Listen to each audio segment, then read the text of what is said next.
Bonjour, c'est Marie-Ève Trottier pour le podcast Pas sorti du bois. Mesdames,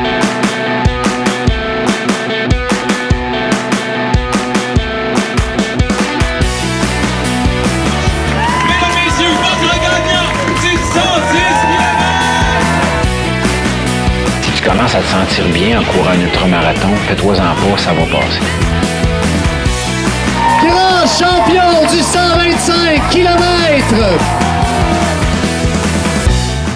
Encore une fois cette semaine, l'épisode est présenté par NAC. C'est plus un secret pour personne, NAC est en train de changer la game en frais de nutrition pour les athlètes d'endurance. Que ce soit avec leurs barres Ultra Énergie qui ont le parfait ratio 4 grammes de glucides pour 1 gramme de protéines ou leur poudre Ultra Recovery qui fait maintenant partie de ma routine d'après-course, NAC offre une gamme complète de produits faits pour toi. Si j'ai piqué ta curiosité que tu veux essayer leurs produits, NAC offre 15% de rabais à mes auditeurs. Va sur le nacbar.com, remplis ton panier, entre le code promo pas sorti du bois et le tour est joué. PASSORTIDUBOIS en majuscule. Merci à William, Nico et toute la belle gang de NAC et bon épisode.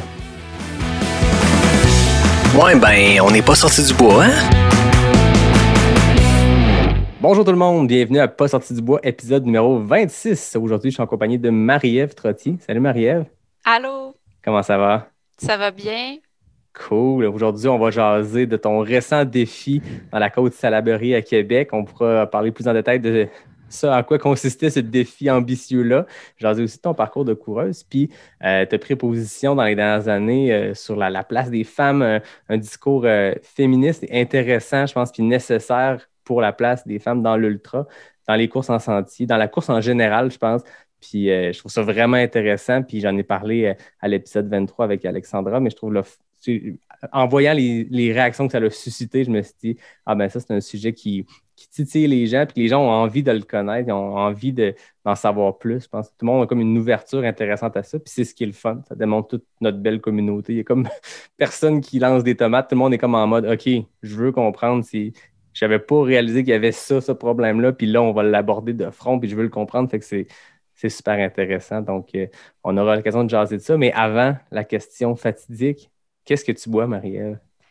Je bois un kombucha maison, un fond de kombucha parce qu'il a trop fermenté, fait qu'il a explosé tantôt. Fait que là, il m'en reste un petit peu dans un vieux pot de pêche que je réutilise. Donc, c'est ça. C'est excellent. D'habitude, les gens sont là à name-dropper des noms de microbrasseries ou de producteurs. Là, j'adore ça. Kombucha maison. Ça fait longtemps que vous faites votre kombucha? Ouais, ça doit faire 1 an à peu près. Puis là, c'est la première fois qu'il explose autant. Fait que... Écoute, je suppose que c'est une série d'essais, d'erreurs, de tests. Oui, c'est ça. Moi, j'ai entendu parler de votre kombucha parce que pour la petite histoire, je l'ai raconté à d'autres épisodes, mais ton chum Steven et moi, on a passé 98% de l'Ultra Trail Arikana ensemble. On s'est suivi du 2e kilomètre au 125e, puis on a eu le temps de jaser en masse. Et il m'a parlé à un moment donné, entre 2 hallucinations ou entre 2 moments où les jambes n'avançaient plus, il m'a parlé de votre kombucha. Donc, il ne m'avait pas dit qu'il explosait par contre. Ça va devenir populaire. On va peut-être pouvoir en vendre plus tard. Ben exact. Suivez ça, du kombucha par et pour des coureurs d'ultra. Il y a quelque chose à faire. Il y a un branding. Peut-être, oui.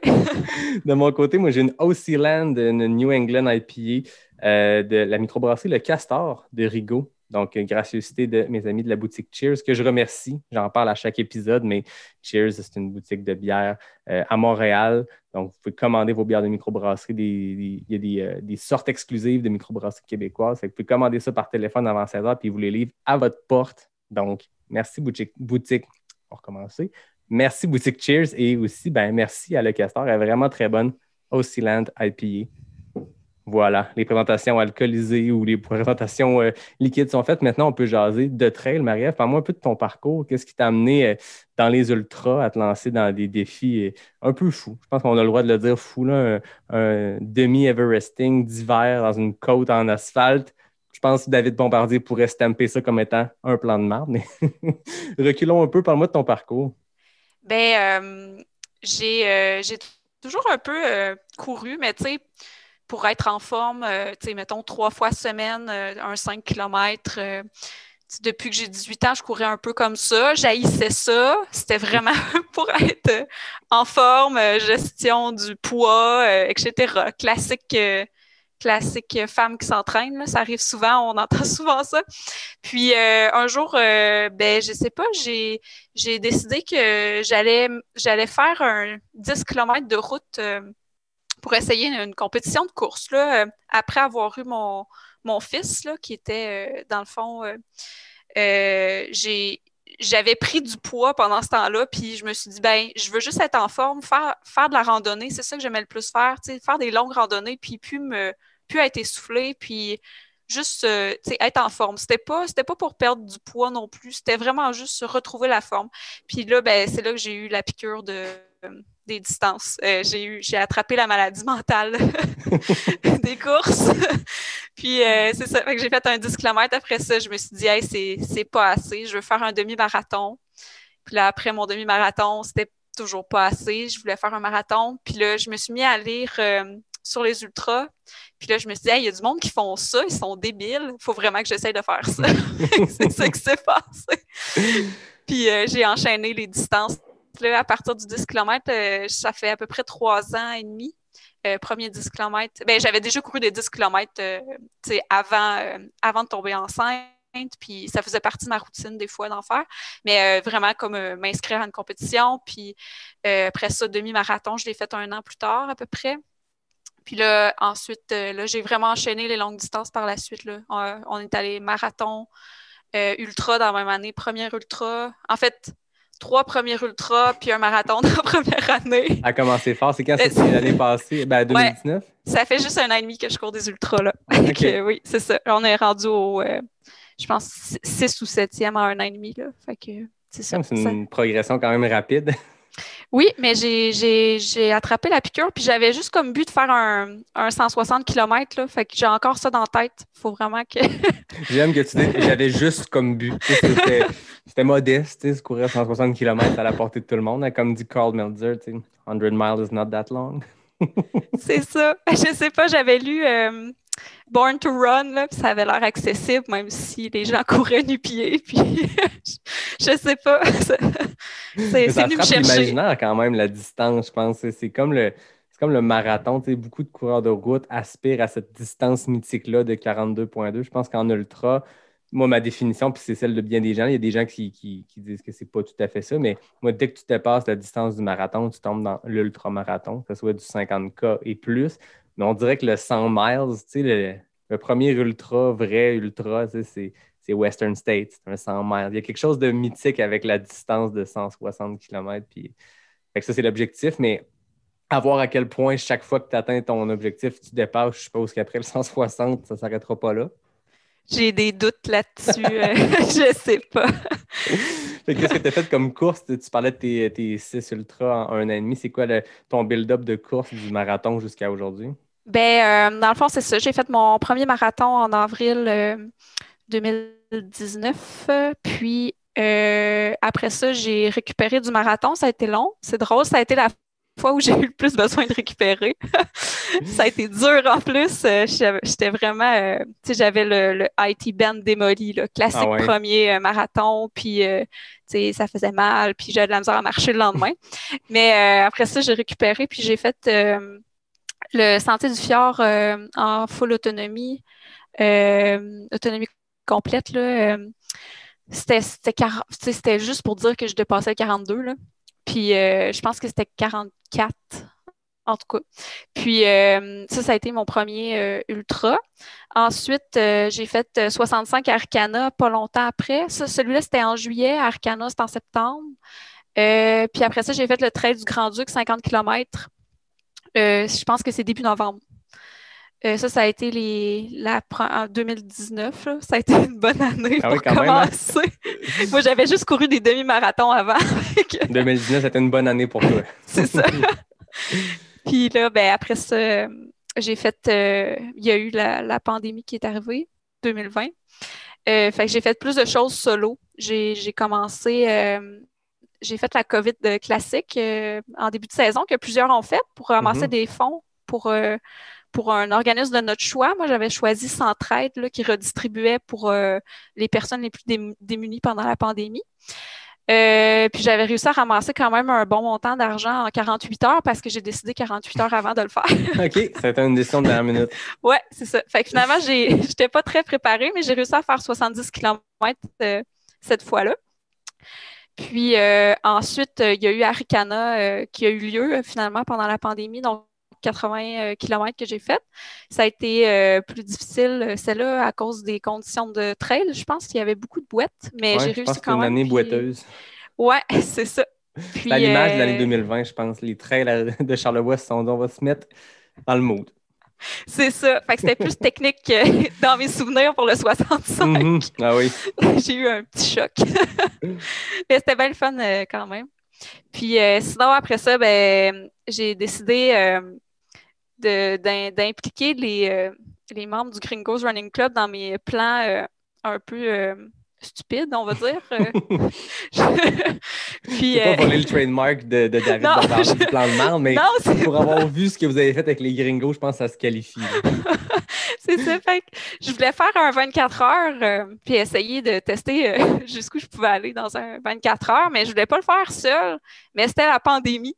Fait que j'ai décidé avec Olivier Hubert-Benoît, qui est le président du Gringos Running Club, d'organiser un 24 heures Gringo. Puis là, pour impliquer le plus de monde possible, on a fait 24 heures, 12 heures ou 6 heures, justement pour que le plus de monde puisse participer. Puis on s'appelait sur Messenger quand on était fatigué. Ça a donné des drôles d'appels. Puis finalement, j'ai eu des gros problèmes digestifs, fait que j'ai réussi à faire 105 km quand même. J'étais quand même contente, c'était ma plus longue distance à date.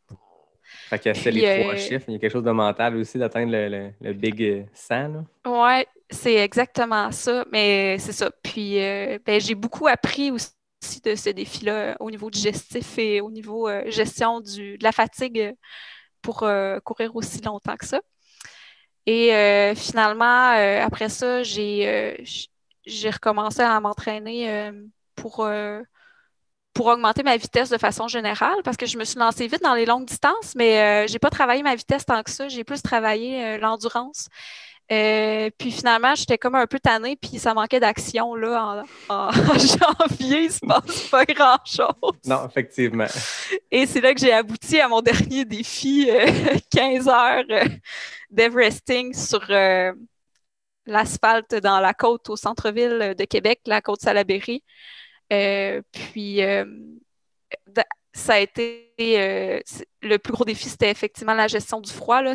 Janvier, il faisait pas chaud non plus, il faisait moins 22 cette journée-là. C'était pas la plus chaude non plus des journées d'hiver jusqu'à date. Je pense que c'était même une des plus froides. Là. Fait que... On n'avait pas encore eu un hiver froid à ce moment-là, puis on dirait que ça s'est bien aligné pour ton défi parce que c'était vraiment la journée de loin la plus froide, en tout cas dans mes souvenirs de cette année. Là. Exactement. Je l'ai su. Ouais, c'est ça. Tu l'as appris à la dure. Pour ceux qui ne connaissent pas à Québec, la côte Salaberry, je ne veux pas me tromper, mais je pense que c'est notre plus à pic. Ou en tout cas, autour de Québec, il y a une vingtaine de côtes qui passent de la Haute-Ville à la Basse-Ville. Pas mal sûr que Salaberry, c'est la plus directe ou la plus verticale. Je ne sais pas c'est quoi son pourcentage, tu sais-tu? Le pourcentage, c'est 18%. OK. Puis, c'est ça, le dénivelé par montée, c'est 53 mètres. Tu sais, ça sonne pas beaucoup comme ça, mais la côte est juste 350 mètres en tout de distance. Fait que ça fait quand même un bon... ça fait un solide ratio, là. Ouais, c'est ça. Fait que le but était, je pense, initialement de faire un 24 heures dans la côte, mais là, couvre-feu oblige, tu as adapté un peu ton défi. Donc là, c'était 15 heures. Est-ce que tu avais un objectif en tête à ce moment-là en termes de dénivelé ou c'était juste de toffer le 15 heures? Bien, le plus important, c'était de toffer le 15 heures. J'essayais de pas trop me mettre de pression non plus là, parce que je ne m'étais pas entraînée spécifiquement pour ça. Tu sais, j'avais quand même un peu d'expérience quand même avant, puis j'avais continué à m'entraîner pour la course à pied puis la course de trail, mais j'avais pas spécifiquement fait d'efforts pour les jambes pour un Everesting, on va dire. Là. Fait que j'avais comme but de faire un demi-Everesting. Finalement, je suis presque arrivée au demi-Everesting, mais j'ai eu des petits problèmes de gestion du froid un peu J'étais limite hypothermie en début de course, puis il a fallu que j'aille me changer complètement, que je mette des vêtements plus... c'était des vêtements d'expédition finalement. Je voulais vraiment pas retomber dans le froid. Puis après ça, je suis allée vraiment plus lentement pendant quelques heures après ça. Là, donc, ça l'a vraiment nuit au début de mon défi. Finalement, c'est ça. J'ai frôlé le 4000 mètres. Je suis quand même contente. C'est quand même pas si pire. Un gros step, là. Ouais. Tu sais, on s'était parlé, ça fait un an et demi qu'on se connaît à travers les médias sociaux, la communauté de trail. On pourrait se connaître autrement que par les médias sociaux, mais COVID oblige. Mais tu sais, on avait déjà parlé, puis je sais que tu aspirais à des ultras, des 100 mètres un peu plus plats. Puis là, boum, tu te lances dans quelque chose de hyper vertical comme défi. Puis pour ceux qui connaissent moins le terme Everesting, je ne sais pas d'où ça part. Tu sais, il y a le défi Everest en ce moment qui se passe, un défi qui a été lancé, qui a plein de monde partout au Québec, mais je pense que ça remonte à avant ça. Je ne sais pas si c'est les ultra caves. Ceux qui ont écouté l'épisode de Tout Trail, Marie-Ève Palland parle aux ultra caves qui sont Ben Boudreau et un autre gars que j'oublie c'est des gars de course à obstacles qui se lancent dans des défis pas possibles. Ils ont fait un Everesting dans leur cours arrière. Mais bref, Everesting, c'est d'atteindre le dénivelé positif de l'Everest, qui est 8800 mètres. Puis, il y a des demi-Everesting c'est pas un demi-défi, là, c'est 4400 mètres d'une shot. Fait que j'avoue qu'à 4000, puis à ta défense, moi, je suis allé courir quelques boucles avec toi samedi à distance réglementaire. À ta défense, dans ton ralentissement de ton objectif, il y a Salut Bonjour qui t'a pas aidé. On salue TVA parce que tu as eu une super couverture, parce que tu me l'expliqueras, il y avait une vocation aussi sociale, il y avait une cause reliée à ce défi-là. Mais l'heure que j'ai été là, je pense que le froid n'a pas été ton ennemi numéro un, ça a été la journaliste qui voulait te parler, puis qui voulait stager des choses, puis là, elle me dit « Ah non, toi, cours plus vite, puis dépasse-la parce que je veux juste elle. » Puis là, elle te gérait, puis elle t'arrêtait, puis bref, moi, je mettrais ça sur sur le dos de TVA. Mais je dois dire que j'ai été quand même assez surprise qu'il y ait autant de médias qui... Mais c'est positif. Oui, et c'est très positif, je suis très contente. Mais c'est ça la vocation. J'avais décidé de courir pour encourager les commerces locaux de Québec qui avaient de la misère un peu pendant la pandémie. Puis j'avais décidé, moi, de courir près de la boutique du coureur nordique parce que c'est ma boutique d'achat locale préférée, parce qu'ils ont fourni des souliers pendant la pandémie. Ils sont toujours restés ouverts pour qu'on puisse aller acheter des équipements de plein air ou de course. Puis ça a fait en sorte que j'ai pu continuer à bouger, puis que beaucoup de monde autour de moi ont pu continuer justement à s'entraîner pour la course extérieure. Oui, avec le buzz pour le vélo au début de l'été, mais là, le ski de fond au début de l'hiver, je pense que le coureur nordique, qui sont spécialisés aussi en ski de fond, à un moment donné, moi, je m'en cherchais des bottes, puis ils étaient sold out, puis tant mieux, ça veut dire que les gens continuent d'acheter. Puis, comme tu le dis, le coureur nordique ont toujours continué à être ouverts. Moi, je les salue, puis je m'excuse parce que je testais des espadrilles, mais à un moment donné, tu veux tester des nouvelles affaires, mais tu ne peux pas le laisser dans le magasin à cause de la COVID. C'est correct. J'ai fait quelques achats et retours, mais merci à Lauriane que j'avais reçue, mais merci à toute la gang du coureur qui ont accepté mes quelques retours. J'ai enfin trouvé l'espadrille parfait. Merci. Tant mieux. Oui. Fait que c'est ça. Fait que pour revenir à l'engouement médiatique, on va dire. Je pense que c'est le bon mot. C'est ça, j'ai eu un appel. J'avais juste mis mon défi sur ma page Facebook Courir comme une fille, qui est vraiment une page où j'ai juste 100 followers, je pense. Il n'y a pas grand monde qui me suive, mais c'est pas l'important, là. Puis il y a comme une journaliste de Radio-Canada qui m'a appelée parce qu'elle a vu mon défi, puis là, elle voulait me passer en entrevue le matin, la veille de ma course. Puis là, je suis passée justement à première heure avec Claude Bernatchez pour parler du défi. Et là, c'est là que l'engouement médiatique est arrivé. Là, j'ai eu un appel de Salut Bonjour quelques heures plus tard. Moi, j'étais en train de travailler. Il a fallu que je prenne off l'après-midi parce que j'avais trop de gestion à faire par rapport à ça. Donc, c'est ça, on s'est parlé pour Salut Bonjour. Puis là, après ça, j'ai Téléjournal, la chef de pupitre qui m'a appelée pour justement faire des segments sur ma course. Elle voulait savoir si on pouvait faire une pré-entrevue, etc., etc. Puis là, ensuite, ça a fini par LCN. Dans le fond, j'ai eu une couverture médiatique pendant mon 15 heures Donc, il y avait toujours des passages de moi dans la journée à LCN qui disaient « Elle continue son défi, voici malade. où elle est. » Fait que oui, c'est ça. Il y a eu plusieurs moments où il a fallu que j'arrête pour parler de justement les raisons pour lesquelles je faisais ce défi-là. Puis les gens étaient intéressés aussi à savoir où j'étais rendue, combien j'en avais fait. Puis c'est ça, mais ça m'a arrêté quand même pas mal des moments. On blaguait tantôt, je disais, c'est le bonjour, t'as ralenti. C'est vraiment cool, par contre, l'engouement que ça a créé. Puis l'objectif derrière ça, qui était de faire connaître cette cause-là, ben, d'en parler, ça fait que les gens en ont parlé, les gens en ont entendu parler à toutes les heures à LCN. Puis tu sais, je veux pas te lancer des fleurs, mais ça reste que samedi, tu as fait ton défi, tu en as parlé sur toutes les tribunes. Puis mardi, le gouvernement annonçait qu'on rouvrait les commerces. Fait que je lance ça. Ça serait pas pire.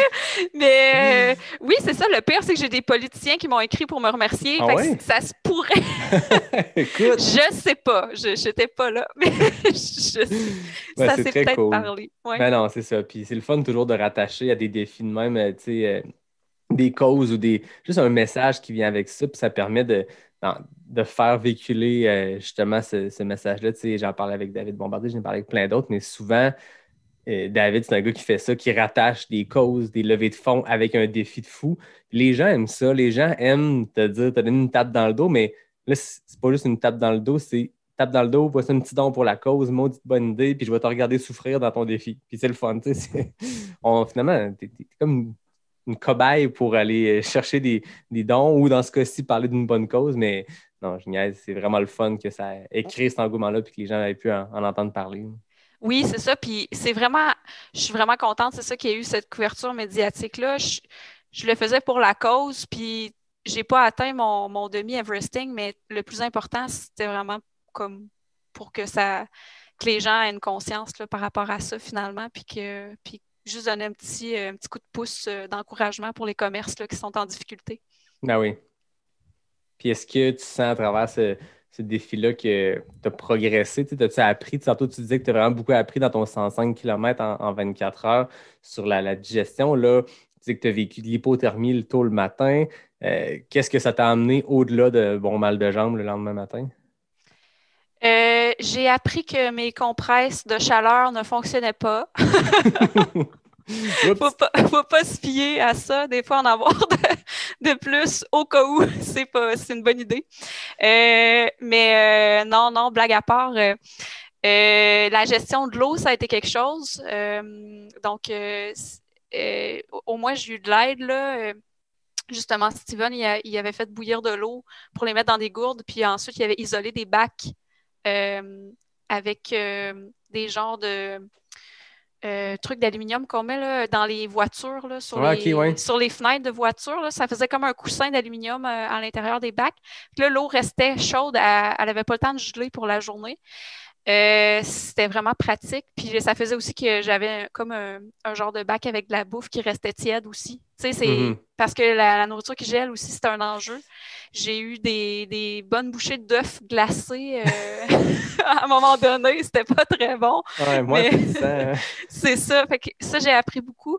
Puis aussi, peut-être m'habiller plus chaudement pour des ultras d'hiver parce que c'est pas la même vitesse que, mettons, une petite sortie du matin avec des intervalles puis de revenir à cette température-là. On est sur le plus long terme puis sur le plus lent. Fait qu'on dégage un peu moins de chaleur, là. Oui, puis ça reste qu'une côte de cette pente-là, c'est impossible de la courir pendant 24 heures, pendant 15 heures. C'est impossible de la courir pendant 2 heures. C'est une pente tellement à pic en asphalte. Puis on en a parlé pendant ton défi. Moi, j'avais lu quelque part qu'à partir d'une certaine inclinaison, qui était clairement l'inclinaison de Salaberry, tu perds moins d'énergie à faire un power hike. Puis pour vrai, des fois, des côtes hyper à pic de même, tu les jogues. Puis je suis pas sûr que tu es plus rapide qu'en bon power hike, les mains sur les genoux ou avec des bâtons. Fait que effectivement, il y a moins de dépenses de chaleur, donc quand il fait moins 22, il faut se préparer. Oui, c'est ça. Puis on n'est pas tous des Kylian Jornet là, à courir. Ou des Johan Rock qui courent l'hiver au complet en short et en t-shirt. C'est ça.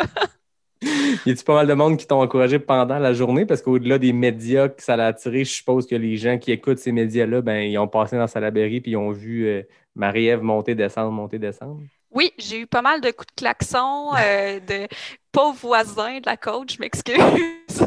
Mais oui, Puis des coureurs aussi qui faisaient leurs courses du matin ou de l'après-midi, qui passaient me voir, ils disaient « Allô, continue comme ça, c'est beau ». Fait que ça, c'était vraiment le fun. Ça a fait que ça a été vraiment moins plate parce que on s'entend que c'était pas un défi ultra palpitant au niveau visuel et sensoriel, on va dire. C'était une côte d'asphalte avec des voitures qui passent, puis personne, puis c'est 350 mètres aller-retour pendant 15 heures, là, donc ça a mis de l'action, puis ça a été plus agréable comme ça, puis c'est vraiment le fun. Merci à tout le monde qui est venu m'encourager, là. Je suis vraiment contente, puis ça me fait beaucoup plaisir. Ah, c'est cool. Puis ça te fait combien de kilomètres au total? En fait, tu as fait combien d'allers-retours de côte? J'ai fait 72. OK. Puis au total, ça fait combien de kilomètres pour ce petit segment-là? 50. 50 piles, c'est fou, hein? Ouais, Il n'y a pas beaucoup d'ultra de 50 km et 4000 mètres de D+. En fait, je dirais même qu'il n'y en a aucun. Ouais, j'en ai créé un, s'il y en a qui veulent l'essayer. Dans le Québec qui veulent aller affronter Salaberry, il y a un FKT, il y a un temps de référence. Ouais. Ah, c'est cool. Félicitations. C'est vraiment un défi de fou. Puis la température en plus qui ajoute à ça. Mais au-delà de tout ça, comme tu dis, de le faire pour une bonne cause, puis de pouvoir en jaser, tu sais, probablement que la cause de l'achat local n'aurait jamais eu cette reconnaissance-là ou cette couverture-là plutôt à LCN, aux heures. Puis c'est cool de parler aux gens, au public, les gens qui écoutent LCN et Radio-Canada, peu importe quel média, puis de jaser de ça, puis de leur rappeler. Il y a peut-être des gens qui, consciemment ou inconsciemment, cette journée-là, sont fait « Hey, sais-tu m'aller à tel magasin local plutôt que de commander sur Amazon? » C'est une petite victoire. Ouais. Fait que là, est-ce que tu as d'autres défis d'ici la fin de l'hiver ou là, tu as donné en termes de défis au froid? Pas d'ici la fin de l'hiver. Le prochain défi, je me concentre sur Gaspésia 100 km. Là, puis les cut-offs sont quand même serrés pour moi. Là. Je suis beaucoup back of the pack, on va dire. Là. Fait que c'est un bon défi pareil là, pour moi. Ouais, c'est clair. C'est quoi le cut-off pour un 100K en Gaspésie? C'est 20 heures. C'est quand même serré. Tu sais, quand on sait que, tu sais, mettons, si on compare le 160, qui est, ceux qui ne connaissent pas le Gaspésia, c'est une boucle de 52-ish que tu fais aller-retour, aller pour le 160, aller-retour pour le 100. Puis pour le 160, c'est 30 heures. C'est serré comme cut-off, considérant que Thomas Duhamel gagne ça année après année autour du 23-24 heures. C'est serré comme cut-off, là. Ouais. Parlons-en, on ouvre la porte à cette discussion-là des cut-offs. Ça me permet de jump in sur ce qu'on avait dit, ce que j'ai dit en ouverture qu'on voulait jaser. Mais parle-moi de ces premiers textes-là que tu as écrits qui ont vraiment amené des belles discussions. Puis à l'époque, je me rappelle, il y a 1 an et demi, je pense, le premier texte, tu avais publié sur Ravito Trail, sur Course de Trail Québec, qui était un groupe Facebook avec beaucoup de coureurs et de coureuses de trail. Ça avait vraiment suscité des belles discussions. Parle-moi un peu de comment ce dossier-là de la place des femmes dans les ultras ou dans les courses en trail t'es venu.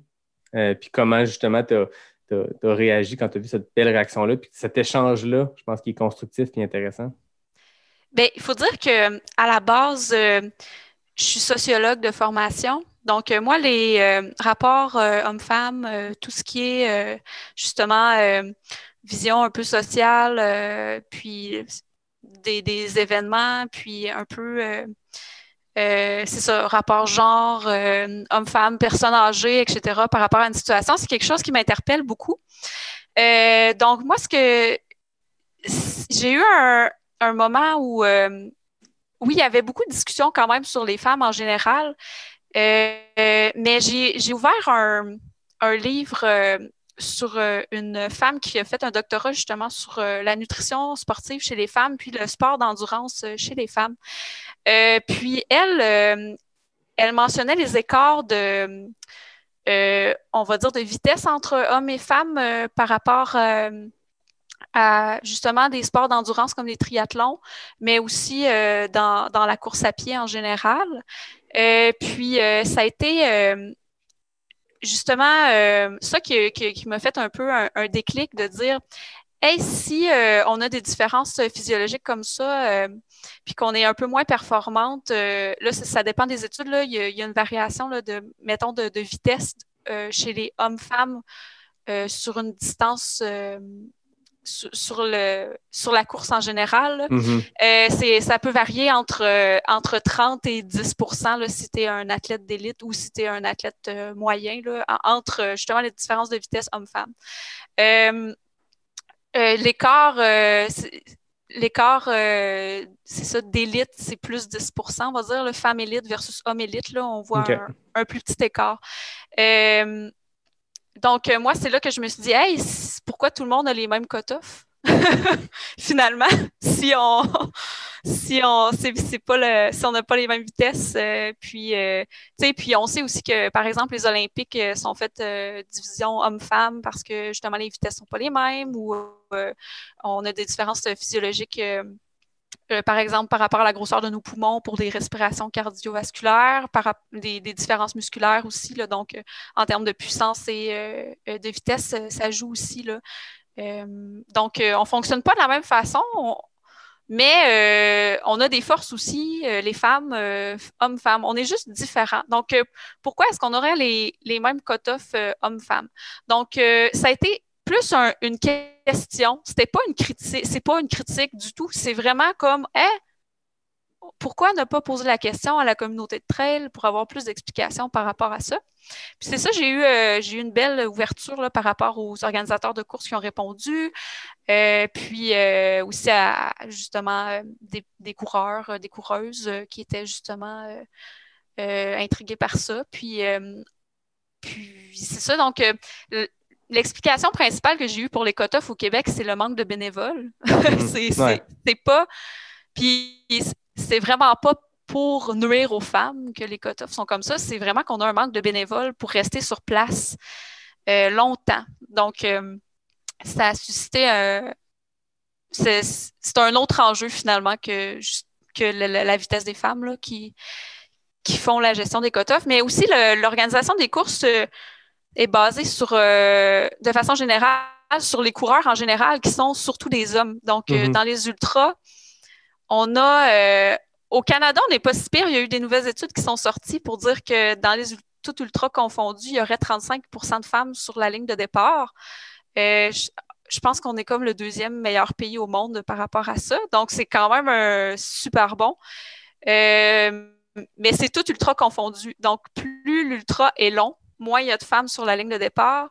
Puis ça peut aller jusqu'à 10% de femmes sur le départ d'un ultra de 100 km et plus là, au Canada. Donc, on a vu cette année, je pense que c'est Arikana qui avait même, ils ont comme pris la balle au bon, puis dans leur campagne qui menait jusqu'à l'événement, ils ont pu faire un portrait de chaque femme sur le départ du 125, justement parce qu'il n'y en avait pas beaucoup. Ils n'auraient pas pu faire ça. Ça leur a pris 100 jours pour le faire pour les hommes, puis il y avait tellement peu de femmes. Puis c'est comme, je pense, une année, je ne sais pas si c'est la pandémie qui explique ça ou le nombre de coureurs ou peu importe, mais c'est une année, je pense, qui était encore plus particulière. Puis on le voyait dans les chiffres qui sortaient entre le pourcentage de femmes sur le 65, sur le 80, sur le 125, c'était 20, je pense.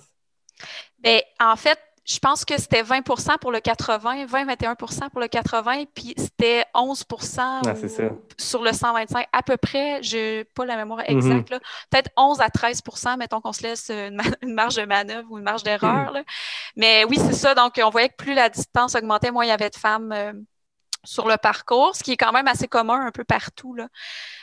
Donc, j'ai fait plus de recherches par rapport à ça. Puis, parce que je trouvais que ça serait bien d'attirer plus de femmes. Je suis peut-être dans l'erreur. Je ne sais pas si les organisateurs de courses veulent attirer plus de femmes ou je ne sais pas, mais tu sais, ça fait une plus grande clientèle finalement parce que plus de femmes égale plus de monde.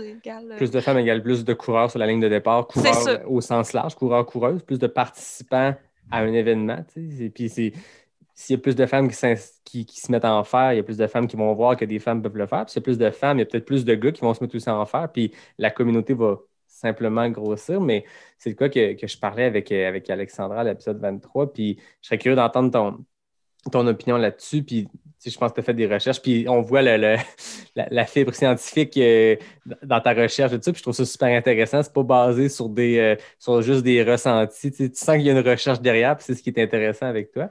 Mais c'est ça, c'est si on ne met pas de l'avant des femmes dans le sport, il y a moins de femmes. Ça a l'air d'être un milieu d'hommes, tu sais, puis tu le vois en ce moment, je serais vraiment curieux s'il existait une liste des athlètes commandités, mais des athlètes qui gagnent leur vie. Tu sais, ça se compte sur très peu de mains, le nombre d'athlètes qui gagnent leur vie seulement avec la course, mais combien sont des hommes, combien sont des femmes, je pense qu'on tombera en bas de notre chaise. Puis ça va dans les commandites, mais ça va même des fois sur la couverture du sport, comme dans n'importe quel sport. Tu sais, c'est pas différent le trail du reste. On a des femmes, des Courtney Dauwalter qui sacent des volets à des gars dans des courses, puis on le sait, là, il y a des études qui ont sorti que passé 160 km, on voit un revirement de situation où là, la physionomie, la physionomie des hommes qui fait qu'ils sont plus rapides sur des plus courtes distances, ça s'inverse, puis les femmes sont plus endurantes. Mais bon, il y a des exceptions comme ça. Ça demeure que la couverture du sport est beaucoup moindre du niveau des femmes. Puis Alexandra le racontait, elle dit qu'il y a des courses où justement, tu as gros podium, 20 journalistes autour du podium pour le podium masculin. Podium féminin, tu as 2 journalistes qui restent, puis ils prennent des photos pour Facebook, puis c'est tout, tu sais.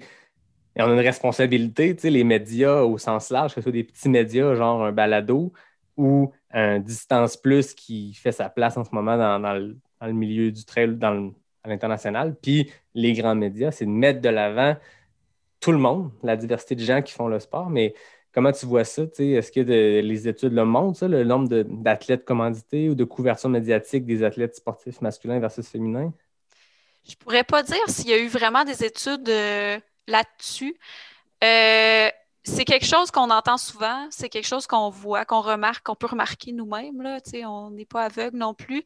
Mais même, anecdote comme ça, j'ai déjà vu couverture médiatique sur premier homme podium et 0 couverture sur toutes les femmes d'une course. Je l'ai vu de mes propres yeux. Il n'y a aucune femme qui avait parlé justement aux commentateurs à cette radio-là qui interviewait.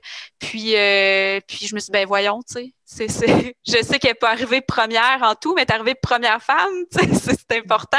Ben oui. C'est ça. Donc, ça, c'est un enjeu. On le voit un peu moins. Puis aussi des athlètes commandités. Là, moi, j'ai l'exemple là, de récent de Oka, la course de 100 km, oui. où il y avait, je crois, c'était 17 hommes au départ et 6 femmes. Si je me souviens bien, c'est à peu près ça. Je suis sûre qu'il aurait pu trouver des femmes qui voulaient être commanditées au cas pour s'entraîner pour cette course-là à travers le monde. Ou qui voulaient juste un voyage payé en Arizona pour aller tenter de battre un record. Tu sais. Puis malgré la COVID, ils ont fait venir des athlètes de partout dans le monde. Il y avait un athlète suédois, il y avait un athlète japonais, je crois, mais il y avait des gens de partout dans le monde qui sont venus en Arizona, qui ont fait leur quarantaine puis qui ont participé à cet événement-là qui était super. C'est un événement privé pour battre un record, promouvoir un espadrille. Mais moi, ce que je me dis, c'est eux autres, mettons, leur part de marché, je veux dire, on rentre dans le détail. Là. Moi, je travaille en com, en marketing et tout ça. Je me dis, de mettre autant de femmes que d'hommes, d'avoir une couverture égale, fait juste que tu vas en vendre plus. Combien de gars ont écouté ça ou de personnes qui ont fait « Fuck, Jim Wamsley est rapide. Hey, j'aimerais ça essayer le Carbon X2, le nouveau soulier qui présentait dans... » C'est une grosse opération marketing, là, au-delà du record, c'est que pour vendre des espadrilles, on s'entend. Mais je pense que les gens aiment se reconnaître. Tu le vois dans le following. J'en parle avec plein de coureurs. Les gens qui nous inspirent, il y a des coureurs de tous les niveaux, mais quand c'est des athlètes élites, je pense que tu adhères à des coureurs qui te représentent dans les valeurs, dans le type de course qu'ils font et tout ça. Mais justement, je veux dire, si tu mets autant d'athlètes masculins que féminins, tu vas juste vendre plus d'espadrilles. Revenons à la base. C'est ça. Oui. Oui, puis c'est pas nécessairement volontaire non plus. C'est vraiment souvent, c'est parce qu'il y a beaucoup de compagnies qui y pensent juste pas. Puis ils vont prendre les gens qui ont des beaux CV, des beaux profils, etc. Puis ils se rendront pas compte qu'il y a plus d'hommes que de femmes finalement, quand les deux méritent leur place autant, je pense, dans le sport. Puis non, c'est ça. Puis il y a beaucoup d'exemples le mot est fort, mais je trouve que c'est un peu une injustice. Pour moi, c'est comme ça que je le perçois, là. J'ai pas la science infuse non plus, j'ai pas nécessairement raison sur tout, mais j'ai besoin d'avoir des réponses à ces questions-là, puis de me poser des questions, puis peut-être que les gens réfléchissent un peu à ça, pas nécessairement d'adhérer à ce que je dis, mais juste de se poser la question, je pense que c'est important. Puis aussi, je suis pas la seule non plus qui se pose la question. Là, aux États-Unis, ça fait longtemps que Candice Burt, Catra Corbett, Claire Gallagher militent justement pour les cut-offs, plus juste pour les femmes dans les ultras. Qui militent aussi pour avoir des ultras plus à l'image et à la fois des hommes et à la fois des femmes. Puis il y a aussi des belles initiatives aux États-Unis qui sont ressorties de ça. Puis je pense que partout dans le monde, on pourrait bénéficier de ces initiatives-là pour attirer plus de femmes, là. Donc, par exemple, il y a un nouveau saut aux États-Unis, c'est un genre de saut d'approbation, Trail Sisters, je ne sais pas si tu es au courant, Yannick. Non. Mais dans le fond, c'est un saut qui certifie que la course, il y a autant de podiums pour femmes que pour d'hommes et que les bourses des gagnants sont égales. C'est bon, ça. Puis aussi, qu'il y ait autant de place sur la ligne de départ, autant d'opportunités d'avoir une place sur la ligne de départ pour les femmes que pour les hommes. Puis aussi, il y avait aussi des produits d'hygiène féminine dans les ravitaux en cas de besoin, là, par exemple des tampons, serviettes sanitaires. C'est des détails, mais ça fait qu'il y a des femmes qui vont se reconnaître un peu plus dans le sport puis qui vont se dire « Ah ben, je suis la bienvenue, tu sais, j'ai l'opportunité d'y aller sans me casser trop la tête pour me dire « Ah ben, j'ai des barrières, là, je peux pas y aller parce qu'il faut que je traîne des serviettes sanitaires dans mon sac, par exemple, ou des choses comme ça. » C'est plus compliqué, mais ça devient un peu plus facile pour les femmes d'avoir accès justement à la course de trail. Il y avait aussi l'importance d'avoir autant de vêtements à l'effigie de la course chez les femmes que chez les hommes. Tu sais, c'est niaiseux, là. Ah oui, mais c'est la base quand même, tu sais. C'est ça, mais il y a tellement de t-shirts hommes à l'effigie d'une course sans avoir de chandail de femme. Mais tu sais, je suis contente de porter des chandails d'hommes quand je finis une course, pareil. C'est un détail, mais tu sais, il y en a pour qui c'est plus important, puis ça pourrait amener plus de femmes, justement, à participer à des courses, là. C'est des petits efforts, puis tu sais, le but en ce moment, je veux pas que ça paraisse qu'on démonise ceux qui font pas ça, ou si tu dis « Hey, me semble, à telle course que j'ai faite, il n'y avait pas de serviette sanitaire dans les ravitaux, donc c'est une mauvaise course », c'est vraiment pas ça. Je pense que en ce moment, c'est quoi qu'on vit dans la société? Enfin, ça fait longtemps que la bataille féministe existe, mais en ce moment, on entend beaucoup parler, puis on parle d'écriture inclusive, on parle de plein de choses en ce moment. Puis le trail, c'est un sport qui est très jeune, qui commence au Québec, nos événements les plus vieux, le Transvalley qui a 14 ans, on peut s'entendre que c'est un sport qui est récent, mais c'est normal qu'il y ait ces discussions-là en ce moment. Tu sais, qu'il y a des sports qui existent depuis 100 ans, qu'il y a des inégalités, tu te dis « OK, gang, réveillez-vous, ça fait 100 ans que vous pouvez Nous autres, ça fait peu de temps. Puis le but n'est tellement pas de démoniser des initiatives. Ou si vous lisez votre article d'un magazine puis vous vous rendez compte, c'est pas de dire de pointer du doigt, c'est juste d'avoir la conscience de garder ça en tête. C'est pas de viser d'être parfait puis d'avoir 50% à tout prix s'il n'y a pas le nombre d'inscriptions qui suit ça. Mais si tu as le pourcentage dans des loteries qui seraient représentatifs de ton public cible, donc tous les gens, donc des hommes et des femmes, bien, déjà, ça peut faire la différence. Si je voyais, j'ai été pigé pour l'échappée belle, donc je doute fort que ça ait lieu, que je puisse m'y rendre, mais ça ne coûtait rien de s'inscrire à la loterie puis de peut-être être remboursé si la course est annulée ou si je ne peux pas me rendre. Mais bref, je voyais que l'échappée belle, son système de loterie est super intéressant. Ce n'est pas homme-femme, mais c'est par tranche d'âge. Fait qu'ils ont mis des tranches d'âge, par exemple, 19-29, 30-39, 40-49, puis ils pigent le même nombre de coureurs dans chacune des catégories. Fait que, on sait, le trail, c'est un sport qui est plus... la moyenne d'âge est plus âgée, mais ça fait que probablement que j'ai eu bien de la facilité à rentrer parce que j'avais 29 ans au moment où il y a eu la pige. J'ai 30 aujourd'hui.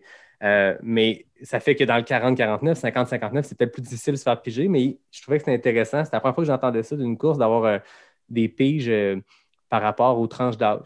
Tu t'assures une espèce d'homogénéité de ton peloton, mais je trouve que ça pourrait être intéressant des grosses courses là, que tu as 4-5 000 personnes pour 1000 spots.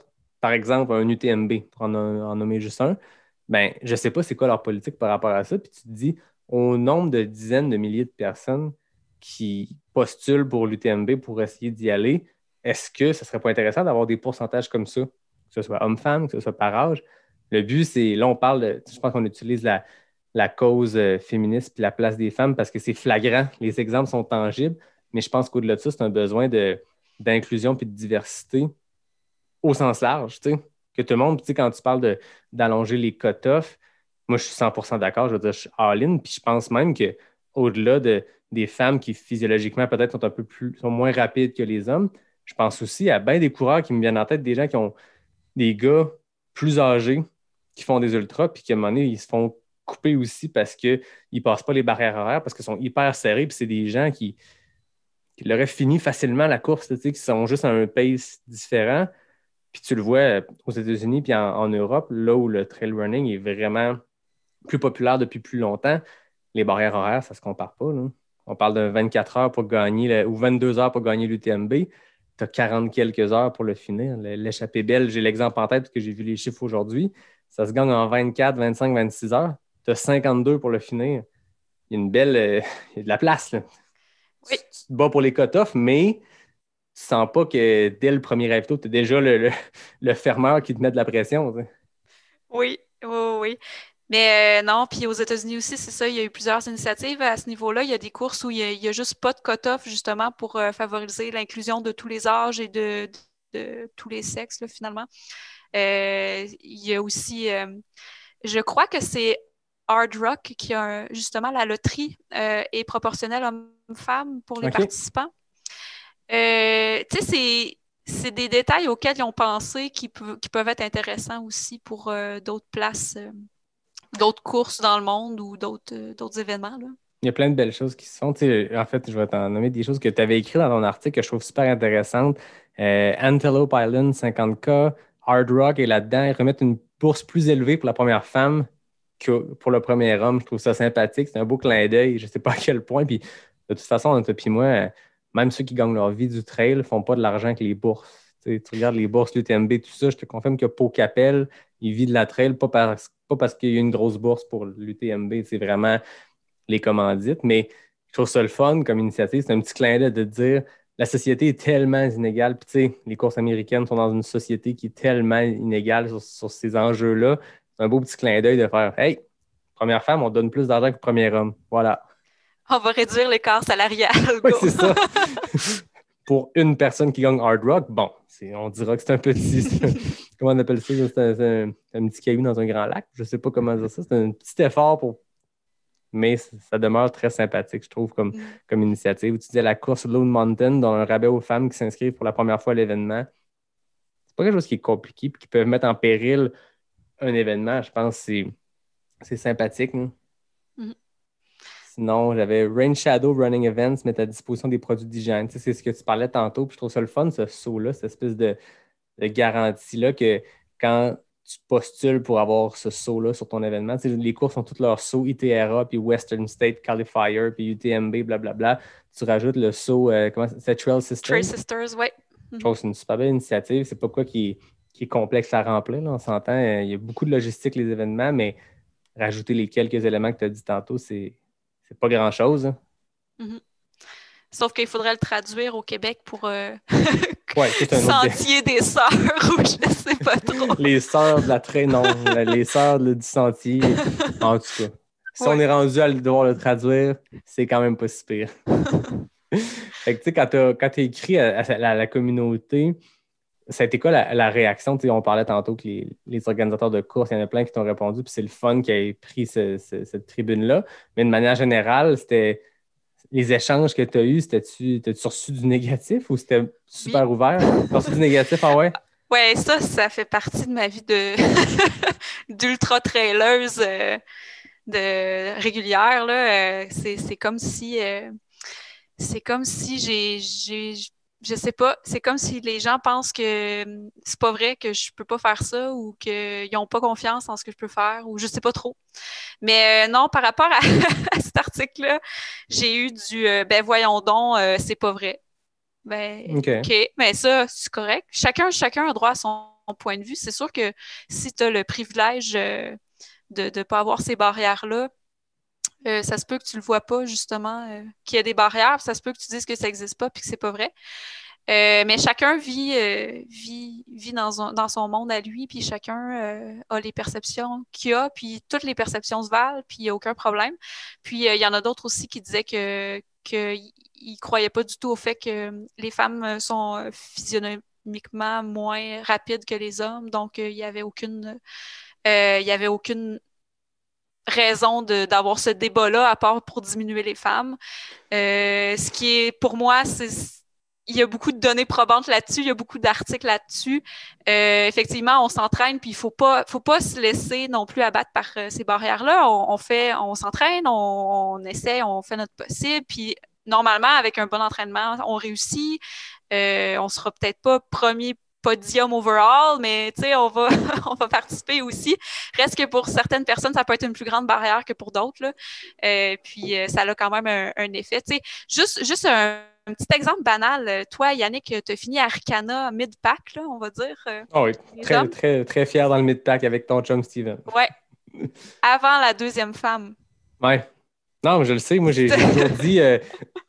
Puis là, j'enlève le débat qu'on a. Ben, c'est pas le débat, mais la discussion qu'on a. J'ai toujours dit que je serais une excellente femme parce que souvent, je me ramasse toujours à courir en même temps que tu sais, dans des courses, tu es dans le mid-pack, tu chasses, puis je me ramasse toujours à courir avec des filles qui sont comme deuxième, troisième. Je suis comme, ah ouais, let's go. Moi, je me fight pour la 30e place, mais c'est une blague. Là, j'ai toujours du fun. Puis moi, je trouve ça cool parce que je suis témoin de ces super performances-là. Mais effectivement, tu sais, puis si quelqu'un utilise l'argument, c'est un argument que j'ai vu dans les commentaires quand je suis allé lire ces posts-là, que les gens disent ouais, mais c'est parce que peut-être les femmes, tu sais, puis c'est un argument qui se vaut, tu sais, qui s'occupent, ils ont plus de tâches ménagères, ont plus à s'occuper des enfants. Je suis comme ah, c'est quoi ces arguments-là? Mais même si c'est ça, mettons que c'est vrai, ça reste qu'une femme qui n'a pas d'enfants puis pas de tâches, puis qui est payée par Oka pour être athlète professionnel, versus un homme dans les mêmes conditions exactes. L'homme gagne quand même Western States 5 heures d'avance sur la première femme. Fait que, après ça, l'argument se vaut, puis c'est des études scientifiques. Après ça, si on a ces discussions-là avec des gens qui ne croient pas les articles scientifiques, on va parler de la Terre est plate aussi, mais ça reste que quand tous les articles scientifiques depuis l'âge des débuts des Jeux olympiques démontrent qu'il y a cette différence physiologique-là sur les vitesses et tout ça, ben après ça... Tu sais, je veux dire, on n'aura pas de débat, on ne peut pas s'appuyer sur la science, là, mais je trouve ça curieux des fois les arguments que les gens. Puis je trouve ça intéressant ce que tu dis des fois que les gens, quand ils ne vivent pas ces barrières-là, ils ne les voient pas, mais c'est ta job de les voir ou de le comprendre ou de faire oh my God, ça fait 10 ans que je cours des ultras puis je n'avais pas pensé à ça. Puis c'est pas fou. Puis je vais valider que mes chums de filles qui font de la trail au prochain entraînement de groupe, de savoir hey, t'as-tu vécu ça? Puis des fois, juste oser poser la question va amener une discussion puis une réalisation qui va se faire. Hein. Mm. C'est peut-être pas vrai pour quelqu'un, puis c'est peut-être vrai pour une autre personne. Là, c'est ça, chacun vit dans son propre univers, puis a sa propre perception des choses. Là. Puis oui, mais j'ai eu beaucoup plus de positifs là, par rapport à ça. Concentrons-nous sur le positif. Parce que sinon, on peut aller dans le négatif, mais il y a vraiment une personne qui me dit coudonc, t'as juste à t'entraîner puis arrête de trouver des excuses. Là. Ça a été un choc. Je m'entraîne puis je me suis jamais fait couper d'une course non plus. Là. Je parlais pas de moi personnellement. Fait que non, j'ai eu toutes sortes de commentaires, mais non, je suis vraiment contente que justement il y a eu peut-être une prise de conscience, je ne peux pas le savoir nécessairement, mais j'ai vu quand même une petite différence là, cette année. J'ai vu justement Arcana qui avait publié les 20 femmes qui participaient au 125, chose qu'ils n'avaient pas faite avant. Puis j'ai trouvé ça intéressant. C'est super. Là, ils ont le mérite d'être là, se sont rendus là, puis tant mieux. Puis on aime ça les voir. Il y en a juste 20. C'est ça. Non, puis je pense que ça revient à ce que je disais tantôt, puis ce que j'avais parlé avec Alexandra, c'est qu'il y a aussi une responsabilité. Tu sais, c'est pas de faire de la discrimination positive puis de cacher les hommes, c'est tellement pas ça. Puis je le répète encore, c'est des gens qui écoutent puis qui ont l'impression qu'on démonise ceux qui. Je pense que c'est vraiment pas ça l'intention. Au contraire, c'est juste d'en parler. Ouvrons un micro, jasons-en. Je ne vais pas me faire croire que j'ai un grand following. Je veux dire, c'est un podcast de trail au Québec. C'est très niche, mais je trouve que c'est important de donner la parole, puis d'en jaser, puis juste faire réaliser aux gens, tu sais, pose des questions. Au pire. Si tu n'as jamais été témoin de ça, pose les questions, puis on a une responsabilité de donner la tribune nécessaire à tout l'éventail de gens qui font des courses, des ultras, puis c'est pas juste hommes-femmes, c'est aussi jeunes, plus âgés, c'est tous les niveaux, tu sais, c'est de dire l'ultra, c'est un sport, puis on a tellement une belle communauté, tu sais, revenons à juste l'essentiel, à la base, on a une super belle communauté, des gens de cœur, des gens attentionnés, des gens qui sont même pas là pour la compétition, des gens qui sont là pour s'amuser dans le bois en gang. C'est un sport qui amène tellement, qui a tellement des belles valeurs qu'on peut juste, je veux dire, ces valeurs sont directement alignées avec tout ce qu'on parle en ce moment, de se dire on veut aller ensemble jouer dans le bois, puis on veut avoir des règles qui permettent de se dépasser. Puis c'est vrai que les cut-offs, c'est une question de logistique aussi, mais tant mieux si ça amène le débat de se dire OK, bien, si on veut des cut-offs plus généreux, ça veut aussi dire avoir plus de bénévoles, mais allez faire du bénévolat. Arrêtez de vous inscrire à 72 courses, allez vous blesser, c'est dangereux. Choisis les meilleures courses que tu veux faire cette année, puis si tu as une fin de semaine de lousse, redonne à la communauté. C'est à quel point les bénévoles sont importants. Je veux dire, je ne sais pas pour toi, moi, chaque course, ça fait toute une différence quand tu arrives à un ravito. Ça fait 15 km que tu es dans le dur, puis tu vois des bénévoles souriants qui te proposent des oranges puis des pretzels. C'est du bonheur, là. Oui, tu soulignes vraiment un bon point, là. C'est vraiment important, en tout cas, pour moi, là, de s'impliquer dans la communauté, puis justement dans les événements pour qu'il ne manque pas de bénévoles. Tu sais, à chaque année, allez-y faire du bénévolat pour une course au moins.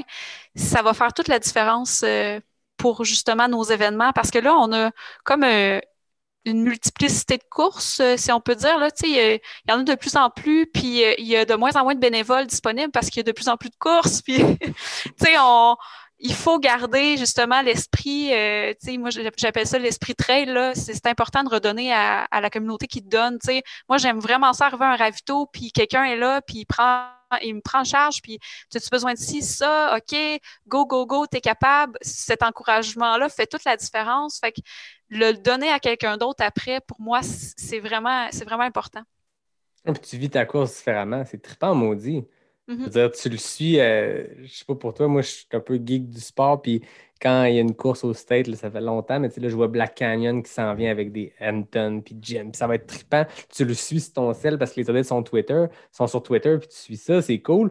Mais quand tu es bénévole à un ravito dans une longue course, c'est exactement ça qui se passe, puis c'est le fun en maudit parce que, tu sais, peu importe les courses, souvent tu as un système en ligne, tu peux suivre un peu les coureurs, mais les gens, c'est des passionnés de trail. Fait que tu jases, puis tu fais juste rencontrer du monde. Puis, tu sais, j'ai fait le Transvalley comme bénévole, puis j'avais du fun. Tu sais, puis j'ai connecté plus avec les gens avec qui je suis dans le ravito que n'importe quel coureur. Bon, Steven, j'ai passé 21 heures avec. Fait que j'ai connecté avec. Mais avant cette expérience-là, j'avais jamais passé plus que 30 minutes avec quelqu'un pendant une course à courir. Là, j'ai passé 5 heures dans un ravito avec les mêmes personnes. C'est trippant, maudit. Hein?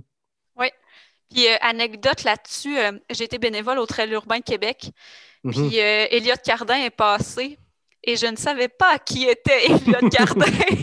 C'est là que j'ai su c'était qui. Fait que ça peut être le fun d'avoir des meilleures connaissances un peu geek là, de la course, qui est fort, qui va vite, qui est là souvent. C'est intéressant aussi. Ouais, puis c'est le fun aussi, même comme coureur, de le vivre de l'autre bord de la table, parce que moi, ça a changé mon expérience de coureur aussi, d'être bénévole, puis de comment tu interagis avec les bénévoles. Et moi, j'avais toujours peur d'avoir l'air autoritaire. C'est juste d'arriver, puis hey, j'ai besoin d'eau. J'étais comme, hey, si vous voulez, si tu as le temps, peux-tu me remplir ma gourde d'eau? Là, quand tu as été bénévole dans un ravito, tu le sais que tu veux comme get to the point. Dis-moi ce que tu veux. Fait que moi, je veux dire, continue d'être gentil puis de dire merci au bénévole, mais moi, comme bénévole, j'aimais ça quand la personne arrive au ravito puis il me dit ce qu'il a besoin. Qui ne passe pas par s'il vous plaît, merci, bonsoir, bienvenue, bonjour, d'y aller direct. Puis ça a changé aussi mon expérience. Puis c'est vraiment trippant de voir les coureurs puis de voir leur logistique. Moi, ce que j'aimais, c'était de voir aussi comment ils arrivent au ravito puis comment ils le gèrent. Tu as le deux types. Hein, tu as celui qui arrive puis il prend quasiment pas de pause puis il court, il fait du surplace. Puis tu as l'autre qui est comme bon, aller m'asseoir 10 minutes en arrière du ravito puis du jase. Puis tu as vraiment deux types de personnes dans un ravito. Puis au Gaspésia, je faisais du crew. Puis j'ai vu, tu arrives au ravito puis tu te suis. Les crews ensemble, tu te suis. Puis je voyais Anne Bouchard qui était là avec son chum. Puis j'ai jamais vu des pit stops à cette vitesse-là. Je veux dire, c'était digne de la F1. Il y avait quasiment un chrono. Puis genre 9 secondes, on était parti du ravito. Mais c'est le fun à voir ces choses-là, puis de voir les logistiques, puis les équipes de crew, puis comment les gens, puis tu apprends comme coureur dans un ravito, comme bénévole, de voir les autres arriver, puis comment ils gèrent leur pause ravito. Hein. Oui, puis c'est vraiment intéressant aussi quand tu veux faire des ultras puis que tu n'en as jamais fait, ça peut justement te donner un peu l'envers du décor, puis qu'est-ce qui va t'arriver finalement quand tu vas croiser les gens dans un ravito, puis quelle nourriture tu vas avoir, puis comment ça va se passer. Puis un peu voir aussi les gens démolis des fois quand tu es dans le dernier ravito. ça peut t'aider à anticiper comment tu vas te sentir à la fin de ton premier ultra aussi. Exact, parce qu'il y a des situations où tu tombes dans le creux solide. Oui. Parle-moi de tes creux, maintenant qu'on est sur le sujet. Ouais, ça remonte à ton 15 heures ou y a-t-il autre chose qui s'est passé? Tu as quand même fait Arikana 65, 80. Parle-moi de qu'est-ce qui se passe dans ta tête quand tu tombes dans le creux puis comment tu fais pour en sortir? Ben, c'est sûr que là, avec tous les événements que je fais un peu à la dernière minute comme ça, j'ai ma liste de choses à ne pas faire s'allonge, là. Alors, oui, j'ai eu beaucoup de creux. J'ai des problèmes de... Ben, surtout, là, je pense que le plus gros creux que j'ai eu, c'est sur mon 24 heures que j'ai fait en octobre.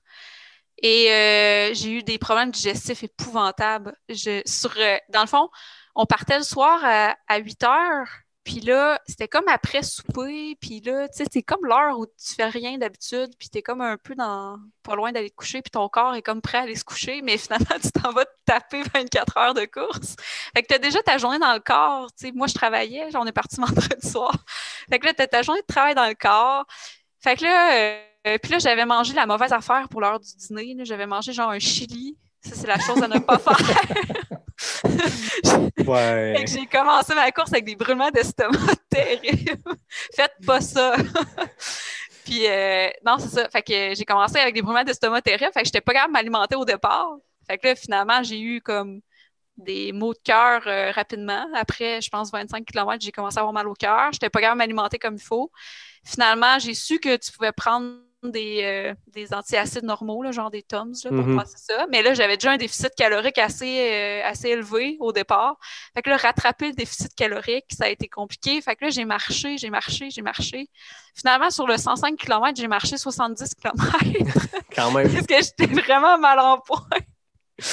Mais ouais, ça a été rough. Mais finalement, j'ai fini en meilleur état que j'ai commencé. Fait que j'aurais pu continuer à la fin. C'est ça. On sait jamais qu'est-ce qui nous attend si on continue, finalement. Oui. On entend souvent parler de ces creux-là que justement, tu penses que c'est la fin puis que tu n'en ressortiras jamais. Puis à un moment donné, boum, tu as une espèce de... Moi, je l'ai vécu à Ricana. Puis Steven, c'était parfait. Nos creux n'étaient pas alignés. On n'était pas syncés sur nos creux. Fait que ça a été parfait. On a pu s'aider l'un l'autre. Mais c'est fou à quel point, des fois, tu disais, hey, je suis démoli, il n'y a plus rien qui se passe. Puis le temps passe. Puis à un moment donné, tu as comme une espèce de regain d'énergie. Puis la douleur s'efface. Puis tu repars. Puis c'est impressionnant. Mais ouais, c'est sûr que quand le digestif embarque, ça a-tu été mieux sur ton 15 heures en fin de semaine passée? Oui, digestion top shape, c'est vraiment le froid. Mais j'ai pas eu de creux ben. Il y avait tout le temps du monde pour m'encourager. Puis j'ai eu un creux vers entre 3 heures l'après-midi puis 5 heures, tu sais. Là, j'ai Olivier Hubert-Benoît qui est passé, là, le président du Gringos Running Club, qui est passé m'aider. Dans le fond, il m'a demandé s'il pouvait gérer un peu la logistique, le genre de mon souper, de ci, de ça, là, pour mon ravito. Là. Fait que là, ça m'a aidé. Puis là, il me racontait des niaiseries aussi. ça l'aide. Toujours, hein? Fait que c'est ça, non? C'est super. C'était super. Mais non, j'ai pas eu trop de creux. Pour de vrai, ça a vraiment été plus le froid que j'ai appris beaucoup là, par rapport à ça. Non, c'est cool. Chaque défi a son apprentissage. Puis tu me fais une belle passe à la palette parce que Olivier sera mon invité du prochain épisode. Donc, ceux qui sont rendus jusqu'ici dans l'épisode, voilà, vous avez votre scoop, l'épisode 27, parce qu'Olivier fait un trip complètement fou qui est d'emprunter le sentier des Jésuites puis de partir, en fait, de connecter Québec avec le lac Saint-Jean. Donc, c'est un défi Ils vont le faire en ski de randonnée. C'est ça le bon terme? C'est comme des skis de fond, mais plus en mode marche, puis ski de randonnée, mais avec... ils traînent leur stock pour plusieurs jours. Puis, ceux qui connaissent un peu la map du Québec, Ville de Québec et Lac-Saint-Jean, c'est un bon trip. Mais ça me permet aussi de, oui, plugger mon épisode de la semaine prochaine, mais surtout de parler du Gringos Running Club à Québec. Parle-moi un peu de comment toi, c'est entré dans ta vie, mais c'est quoi le Gringo? Point. Ben, c'est un club de course de trail. Puis moi, je suis rentrée dans ce club-là. En fait, c'était au démarrage du club pratiquement. C'est justement Olivier qui m'a appelé parce qu'il m'avait vu sur les médias sociaux. Puis il m'a dit j'ai besoin d'un ambassadeur pour le club. Ça fait à peu près 2 ans de tout ça, je pense. 2018, me semble. Puis c'est ça. Donc là, il m'a parlé, il m'a dit tu pourrais-tu organiser des sorties de course, puis tu sais, pour qu'on rejoigne le plus de monde possible. Puis là, ben, c'est sûr que c'est Gringos Running Club, c'est le nom. Fait que il y a une partie on va dire que c'est un peu gringo, là. Ça veut dire un peu freestyle, un peu à la va comme je te pousse, des trucs dernière minute, puis un peu chaotique, là. Ça peut être le fun. Ouais. Tu sais, des fois, les gens, c'est synonyme dans leur tête, un club de course, c'était quoi de super structuré puis organisé, puis un training précis, puis il faut le suivre, alors que là, je sens que c'est complètement autre chose, puis toute bonne idée semble être considérée dans ce groupe-là. Tu sais. Oui, exactement. Ben, c'est ça qui est intéressant, c'est que chacun peut amener son idée, puis là, ben, on crée un genre de mini-événement autour de ça. On a fait récemment, il y avait un Beer Miles. Ceux qui ne connaissent pas le Beer Mile, parle-moi, Marie-Ève, du Beer Mile. Qu'est-ce que c'est comme événement sportif? J'ai été spectatrice, je n'ai pas participé, je tiens à préciser. Mais dans le fond, je crois que tu bois 4 bières sur 1 miles. C'est au 400 mètres. Tu cales une bière, puis il faut que tu finisses en premier sans vomir. Voilà. Fait que c'est ça, c'est gringo. Non, mais là, c'est pas la bonne pub pour le Gringo. Il y a aussi des événements sportifs de dépassement à travers le Beer Mile, mais Beer Mile, c'est quand même très populaire aux États-Unis. Puis allez voir ça, il y a des très bonnes vidéos YouTube de coureurs d'ultra, très respectés, très professionnels qui font des Beer Miles. C'est ça. Oui, mais il y a aussi d'autres événements, là, comme on a un événement, c'est un 30 km de trail qu'on va reproduire une fois par année. Qui porte le nom de Steven Classic, parce que c'est Steven, justement, l'instigateur. Et sinon, c'est ça. Mais on se rejoint normalement 2 fois par semaine. Là. On a toujours une sortie d'intervalle puis une sortie de trail. Là, pendant la COVID, il n'y a pas eu grand-chose. Mais justement, tu sais, on a une belle communauté. Diversifiée aussi, on a plein de gens de différentes cultures qui se joignent à nous. On a aussi plein de gens de tous les âges et hommes-femmes aussi. Là. Donc, il y a vraiment, c'est important là, d'avoir une belle diversité dans des clubs de course. Puis tout le monde est bienvenu. Puis on fait des belles sorties. Puis on apprend à se connaître comme ça. Oui, puis je sens qu'il y a vraiment une espèce de sentiment avec le Gringos Running Club de viens, peu importe ton niveau, tu vas t'amuser. Tu sais, c'est pas compétitif. Je pense pas qu'il y a des clubs de course où ça l'est beaucoup, mais ça reste qu'il y a une belle ouverture, je pense, à n'importe quel niveau. Puis viens pogner la piqûre du trail avec nous, puis c'est tout. Tu sais. Exactement, c'est ça. Puis, tu sais, comme il y a des sorties où je suis allée, puis j'étais post-ultra, là, démolie, là, mais j'avais toujours quelqu'un avec qui courir quand même ou marcher. Tu sais, t'es pas seul. C'est le fun, justement, d'être avec des gens pour s'entraîner, là. Ah oui, c'est ça. Puis d'où vient le nom Gringos Running Club? Et il va falloir demander à Olivier. OK, parfait. Je suis en train de préparer mon prochain épisode. Cool. Fait que de ton côté, c'est quoi? Tantôt, tu as parlé de Gaspésia 100. Qu'est-ce qui se trame vers l'avenir? Tu dis que tu avais le 100 miles est comme ton objectif. Comment tout ça se décline en termes de plan? Parce que 2019-2020, on a vu que tu as progressé rapidement. C'est quoi ton plan de match pour la prochaine année ou les prochaines années pour te rendre jusqu'à ce Saint Graal du 100 miles? Ouais, ben là, c'est sûr que quand j'avais fait mon 24 heures, mon but, c'était d'essayer de faire un 100 miles. Mais là, ça a été ma première tentative qui a été un échec. Puis c'est pas grave, je pense que ça fait partie de la game. Puis c'est ça qui est le fun, c'est que tu l'as pas eu, fait que là, tu vas réessayer. Puis donc, c'est ça, là, c'est sûr que je vais essayer de faire un 160 km, mais solo. Cette année encore. Ça va peut-être réussir, peut-être pas. J'espère réussir. Mais sinon aussi, j'ai le 125 Arcana. Puis ça fait quand même une bonne année. Là. J'y vais un peu plus agressif que. Ben, tu sais, j'ai dit un peu plus agressif. C'est vrai que j'ai progressé rapidement dans les distances. J'ai fait beaucoup d'ultra, mais je me suis pas blessée. Puis je progresse toujours. Donc, j'ai comme l'impression que je peux aller encore plus loin. Oui, puis tu sais, de ce que tu parlais tantôt comme progression, oui, c'est rapide quand on parle que tu avais fait des demi-marathons, puis rapidement, tu es passé à de l'ultra.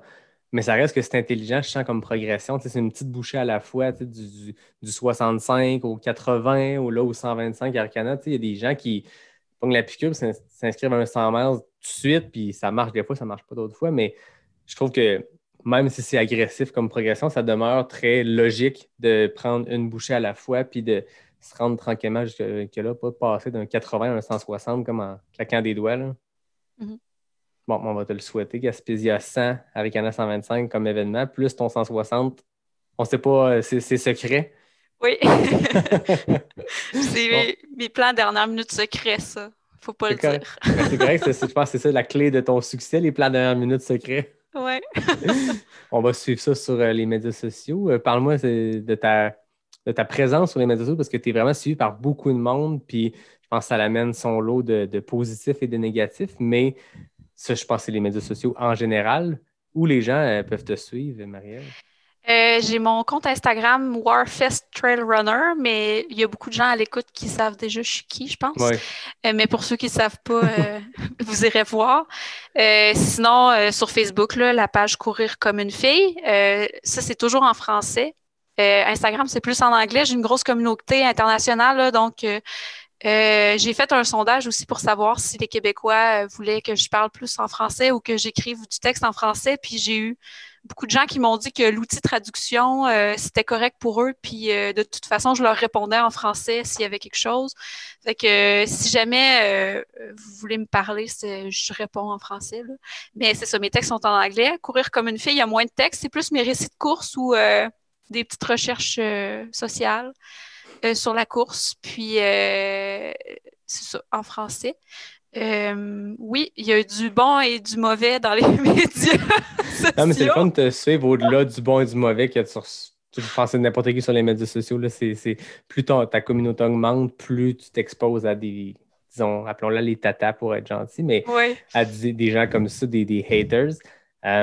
Mais c'est vraiment intéressant de te suivre parce que c'est vraiment, je le sens, puis dis-moi si je me trompe, mais une approche très journal de course. On peut te suivre dans ta progression. Puis des fois, les gens, c'est le fun avoir un coach, c'est le fun d'avoir un plan de match, mais c'est le fun aussi de s'inspirer puis de prendre. Il y a beaucoup de gens qui m'écrivent depuis que j'ai passé le balado de comment je devrais m'entraîner. Puis tout ça, puis je suis comme, inspire-toi d'un peu de tout le monde, prends ce que tu as à apprendre des gens, puis garde ce que tu veux, puis fais ta propre tête. Tu sais, si tu sens que tu as besoin d'un coach qui te dit quoi faire chaque jour, go, mais inspire-toi, puis suis des coureurs. Puis il y a plein de monde comme toi qui partagent un peu le journal de course, puis ça permet en te suivant de voir, OK, ben, semaine typique, elle fait une sortie de vitesse, une sortie plus recovery run et tout ça. Fait que c'est intéressant de te suivre pour ça. C'est vraiment une approche journal que tu as avec Instagram. exactement, c'est ça. Puis un peu mes réflexions là, sur le quotidien de la course. Mais je précise que je ne mets pas mes statistiques de course tant que ça. Souvent, je vais mettre les distances d'ultra que je fais, mais pas de vitesse, pas rien, parce que chacun est rendu au stade où il est rendu. Puis, je pense qu'il y a beaucoup de... Les médias sociaux de course, surtout là, avec Strava, il y a beaucoup de comparaisons. Les gens se comparent, puis des fois, c'est pas toujours sain. Moi, je sais que je suis lente, puis quand je me compare, je fais juste rire, puis j'ai aucun problème avec ça. Mais tu sais, si je dis que je suis lente, puis quelqu'un voit ma vitesse, puis dit, ben là, elle n'est pas lente finalement, tu sais, c'est un petit peu. C'est ça, on a chacun notre perception de la vitesse qu'on a, puis on est chacun rendu à un stade différent, puis je mets pas mes vitesses. Mais je pense Donc, que c'est si vous me sain. suivez pour la vitesse, ça vaut pas la peine. Mais pour le reste, je marque mes entraînements, mes distances, puis la température, puis mes réflexions. Oui, puis je pense que dans l'ultra, la vitesse, oui, est importante à un certain point, mais en se comparant avec soi-même, mais ça demeure que c'est beaucoup des entraînements de courses de récupération, puis des longues distances. Tu sais, je veux dire, c'est sain d'avoir du slow pace, puis c'est nécessaire. Peu importe si ton slow pace dans la vie, c'est 8 du kilo ou 5 du kilo, on s'en fout, mais tu sais, moi, ce que j'aime en te suivant, c'est qu'en fait, le fait que tu ne mets pas tes temps ni tes paces permet de se comparer pas dans une optique de comparaison, de se dire, ah, OK, elle fait beaucoup de volume, grosse semaine de volume.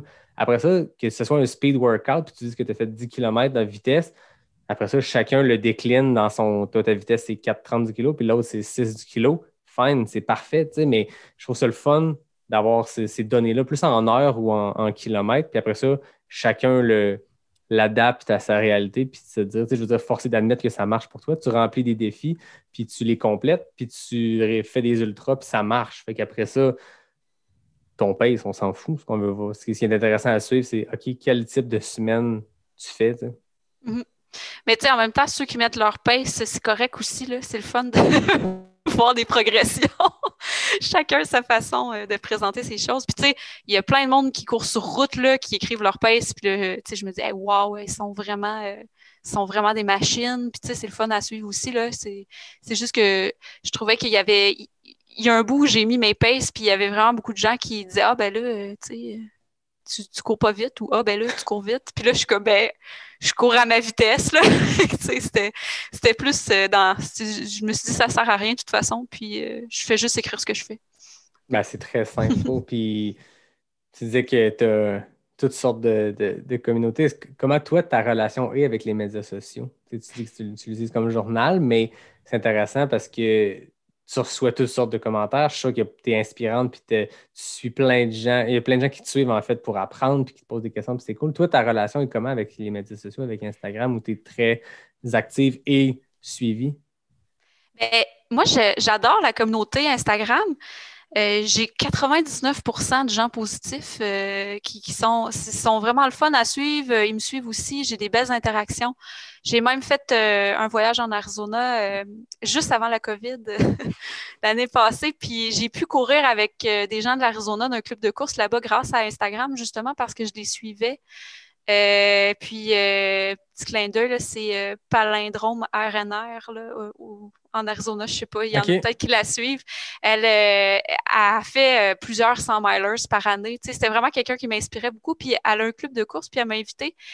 Puis j'ai pu courir avec elle, puis sa communauté qui venait d'un peu partout dans le monde. Puis tu sais, le monde des petits, des ultras, tu sais, il y avait l'ami de Barefoot Ted avec nous. Tu sais, c'était comme, c'était incroyable. Là, tu penses jamais que tu vas faire ça dans une vie, mais tu sais, tu avais des champions internationaux de demi-marathon de trail. Puis tu sais, c'était du monde super sympathique qui s'adapte à ta vitesse puis qui sont là pour jaser. Puis, tu sais, pour moi, c'était vraiment le fun, ça. Puis ça m'a permis aussi, justement, de découvrir le Gringos Running Club. Tu sais, c'est grâce à ça que Olivier m'a appelé. Puis aussi de connaître des courses à l'international qui m'intéressent, parler à des gens qui les ont faites. Tu sais, c'est très, très enrichissant, ce côté-là d'Instagram, je trouve. Ben aussi, probablement Facebook, c'est juste que je suis un peu moins active sur Facebook. Facebook, c'est un public différent. J'ai l'impression qu'avec Instagram, il y a une connexion peut-être un peu plus forte, puis la façon que l'algorithme est fait, on rentre dans le fin détail, mais l'algorithme est fait d'une façon particulière sur Facebook versus Instagram, qu'il y a cette connexion-là qui est le fun. Puis comme tu dis, le monde est petit, puis la communauté de trail est petite. Il y a du monde qui me dit hey, malade, t'as eu Maud Mathis au podcast, comment t'as fait ça pour avoir la numéro 1 mondiale en trail? Je l'ai pogué sur Instagram. Ben, c'est ça. Parce que c'est ça, c'est une petite communauté, puis elle a bien beau être la numéro 1 mondiale, elle n'a pas un compte suivant 1 million de personnes, puis c'est pas une agence qui gère son Instagram, c'est elle comme une grande chez elle, puis c'est ça, tu connectes comme ça avec les gens, puis c'est sympathique. Oui, c'est ça, puis ça fait aussi que, tu sais, admettons, la communauté que j'ai sur Instagram, tu sais, c'est vraiment partout dans le monde. Fait que si je veux aller courir avec un club, peu importe partout dans le monde, parce que je voyage, ben j'ai l'opportunité justement de faire des rencontres, puis courir avec des gens, puis connaître un peu plus la culture de trail dans cette région-là du monde, ou même la culture en général. Tu sais, on parle de tout et de rien, puis de connaître des sentiers, tu sais, de voir des paysages que j'aurais pas vus si j'étais allée seule. Donc, ce côté-là, c'est vraiment intéressant, Instagram. Puis, ben, il y a le côté négatif où il y a toujours des gens qui te disent que tu devrais pas faire d'ultra parce qu'il faut que tu t'occupes de tes enfants ou ça, ces trucs-là.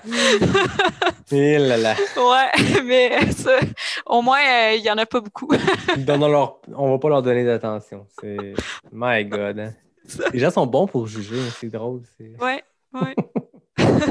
Tu parlais d'international, tu parlais de course. Oui, il y a ta progression vers ton objectif ultime de 100 miles, mais as-tu des bucket list, des courses que tu te dis, OK, ça, c'est d'ici 20 ans, il faut que je fasse ça. C'est quoi ta bucket list? Elle est tellement grosse. Mais c'est un poster, c'est pas une liste. Ça rentre plus dans le bucket, là. Ça déborde. Mais oui, tu sais, les courses mythiques, évidemment, là, Western States, UTMB, ceux-là. Mais tu sais, récemment, je me suis qualifiée pour la CCC, donc je suis quand même contente. Ça serait une belle course à faire prochainement. C'est sûr que Euh, il y en a tellement, je ne sais même pas quelle prioriser. Mais c'est sûr que premier 100 milers, j'aimerais ça faire Javelina Jeune Red. Puis ça m'a l'air d'une course où il y a des bons cut-offs pour me permettre de terminer. Et des belles trails roulantes quand même, on dirait. Ouais, c'est sûr que les trails Arizona, c'est dans le désert, il y a du relief, mais c'est particulier, c'est comme des grandes plaines désertiques. Puis là, poup, t'as une petite montagne qui pousse c'est un peu seul. C'est pas des chaînes de montagnes là-bas, c'est des montagnes individuelles, mais c'est beau le désert de l'Arizona. Puis c'est ça, je pense que Javelina, c'est la plus connue de toute cette série de courses-là que Jamil Khoury organise dans l'Arizona. Puis si vous cherchez un trail d'hiver, moi je vous le recommande. Je l'ai fait une des courses de Jamil, puis ça s'appelle Aravaipa Running. Fait que si vous cherchez, quand la COVID sera finie, quand on aura le droit de voyager, moi je trouve que de se trouver un petit défi d'hiver dans le sud, ça joint l'utile à l'agréable de se dire la motivation reste dans le piton parce que j'ai une course en janvier, février, mars, peu importe. Mais il y a aussi le fait de quitter l'hiver. On l'aime, l'hiver. Moi, j'aime l'hiver, mais c'est le fun d'aller passer une petite semaine ou deux en Arizona. Ben, faites pas le saut parce que l'hiver, il peut faire froid en Arizona. Quand je suis allée, il faisait comme -12 le matin. Quand même, hein? Mais après ça, que le soleil, il faisait 6-7 degrés, il y a des journées. Là. Fait que, mais il y a toujours du soleil, fait que il fait plus chaud quand même. Attendez-vous pas une destination soleil pour vous faire griller. Non. Moi, comme d'habitude, en finissant, j'ai mes questions éclairs. Je ne sais pas si tu es prête, mais c'est 10 questions rapides. Tu réponds le plus rapidement possible. Je rappelle que le FKT appartient toujours à Isabelle Morin en 22 secondes. C'est très rapide. Puis moi, je suis content de parler de place des femmes, de la vitesse des femmes. C'est un sujet qu'on a eu. Moi, je tiens à dire que dans le FKT, des questions éclairs NAC, de ne pas sortir du bois, les femmes torchent, puis c'est beau à voir. Parce que vraiment, les temps les plus rapides sont les femmes, puis Isabelle Morin en 22 secondes. Je pense que c'est un temps difficile à atteindre, mais on va voir si Marie-Ève, tu peux la battre. Tu me dis quand tu es prêt, je te pose tes 10 questions. OK, go. Route ou trail? Trail. Hiver ou été? Hiver. Course organisée ou défi personnel?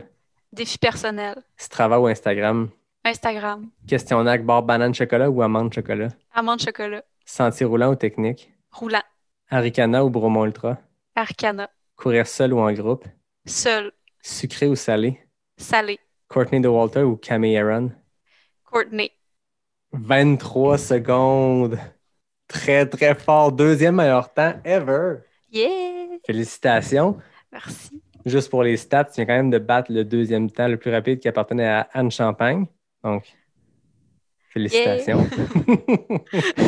Hey, ben, merci beaucoup, Marie-Ève. C'était vraiment intéressant de parler de ton demi-Everesting d'hiver, de tes aventures, de tes apprentissages, puis un sujet qui, je pense, qui est nécessaire. Je pense que ce que j'en retiens, moi, au-delà de, je rappelle, le but n'était pas de démoniser ou quoi que ce soit, puis je pense pas que ça avait paru comme ça, mais faut pas le prendre comme des attaques. Au contraire, je pense que c'est juste de rappeler, puis ça, c'est bon entre elles, mais c'est bon dans la société en général, qu'il y a des efforts à faire, puis c'est pas des efforts qui coûtent cher, c'est pas des efforts qui demandent beaucoup d'efforts, justement. C'est juste d'avoir ça en tête, puis je pense que tu le fais hyper bien, puis tu utilises ta communauté, ton large following sur Instagram aussi pour en parler, puis je trouve ça important de se dire une responsabilité. Je le disais dans d'autres épisodes, je sens que j'ai une responsabilité, moi, en gérant un petit balado, de juste donner une visibilité sur la belle diversité de gens de notre communauté, mais il y a une responsabilité qui vient quand tu es un média ou quand tu as un large nombre d'abonnés sur les médias sociaux, puis d'en parler, puis juste de rappeler que ça existe, puis que c'est des petits efforts, puis de le faire. Fait que je te lève mon verre d'eau. J'ai plus de bière, mais je te lève mon verre d'eau, puis je te remercie de le faire, puis je pense que c'est des discussions qui sont nécessaires à avoir présentement dans notre sport. Ben, merci à toi d'avoir pris le temps justement d'en discuter. C'est important aussi qu'il y ait une plateforme pour ça, pour en parler. Puis l'important, c'est pas de faire les plus gros changements monumentaux par rapport aux moyens qu'on a au Québec pour organiser les courses. C'est juste de se poser la question. Puis après ça, ben, on verra s'il y a des besoins ou pas, mais vraiment juste de se poser la question, je pense que c'est important. Exact. Puis impliquez-vous. On l'a vu, tu sais, puis je relisais un peu les réponses qu'il y avait eu, puis tu sais, tu as eu des super belles réponses d'organisateurs de courses, puis c'est le fun de comprendre c'est quoi la réflexion derrière les quotas, puis c'est tellement logique, puis c'est tellement difficile pour ces organisateurs-là de tenir leur événement sur pied, puis encore plus en temps de COVID, mais je pense qu'il y a une grosse part de responsabilité qui revient aux bénévoles, puis de s'impliquer. Fait que c'est un message à lancer comme ça. Il y a plein de courses qui s'en viennent, puis on espère qu'ils vont avoir lieu cette année en 2021. Impliquez-vous. Inscrivez-vous à vos courses préférées pour courir, puis inscrivez-vous à d'autres courses pour aller faire du bénévolat. Vous allez voir, c'est aussi trippant que de courir. Ça fait juste moins mal le lendemain. Exact. Merci beaucoup, Marie-Ève. Merci, Yannick. Comme d'habitude, je remercie David Hébert qui fait le design graphique du podcast. Je remercie Fred Desroches qui signe le thème musical. Je remercie tout le monde qui nous écoute semaine après semaine. C'est vraiment... ça fait chaud au cœur, en fait, à chaque semaine de voir l'engouement que chaque épisode crée. Les gens écrivent, les gens disent qu'ils nous écoutent. Il y en a que c'est en cuisinant, il y en a que c'est en courant, il y en a que c'est en marchant, il y en a que c'est en faisant des rides de char. Donc, dans tous les cas, merci de m'écouter. Merci à toi, Marie-Ève, d'être prête au jeu de Pas sorti du bois. Je te souhaite une bonne saison de course 2021. Ben, toi aussi, merci. Puis à bientôt tout le monde pour un prochain épisode de Pas sorti du bois, le podcast 100% trail.